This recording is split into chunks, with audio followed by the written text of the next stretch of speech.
కూడా మనకి అదే లెటర్ ఇస్తారు. మేము లాస్ట్ టైం లెటర్ ఇచ్చారు.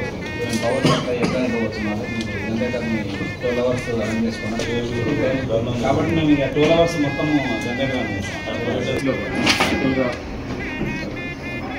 ఈ మేజర్గా ఒకటి శానిటేషన్కి సంబంధించి మనము టెంపుల్ నుంచి ఎక్స్ట్రా బట్టి పెట్టాము. ఎక్స్ట్రా తీసుకున్నాం, 100 members తీసుకున్నాము. వాళ్ళు ఇవాళ పని చేస్తున్నారు, కింద అర్నింగ్ వాటర్ మెయిన్గా మనమే కాదా ఈ అక్కడ కాదు కింద ఆ రోడ్ వేస్తున్నాం సార్. ఈ రోడ్ కూడా వేస్తాం, ఈ రోడ్ వేస్తాం. ఆ నామాలు మొత్తం చూడాల్సిన నామాలను బాధించాము. మొన్న లాస్ట్ టైం సీఎం అవుతాం సార్. ఇది రాయిస్ని ఓకే చేస్తాం సార్. మీడియాస్కి ఆరెంజ్ వైట్ అక్కడ వేస్తున్నాం. అలాగే ఈ రోడ్డు కూడా మొత్తం ఎంజాయ్ చేస్తాం. ప్లస్ ఇక ఎక్కడైతే డిస్టర్బెన్స్ మొత్తం ప్యాక్ అవుతుంది. ఈ రోడ్ ఎక్కడి నుంచి వస్తుంది మామూలు వచ్చే భక్తులు కనబడితే ఫినిషింగ్ అవ్వలేదని ఏదైనా ఫీలింగ్లోనే ఉంటుంది. నాట్ దట్ గ్రేట్ టెక్స్చర్ చేశారు దానికి ఈ రోడ్ ట్యాంక్ మీద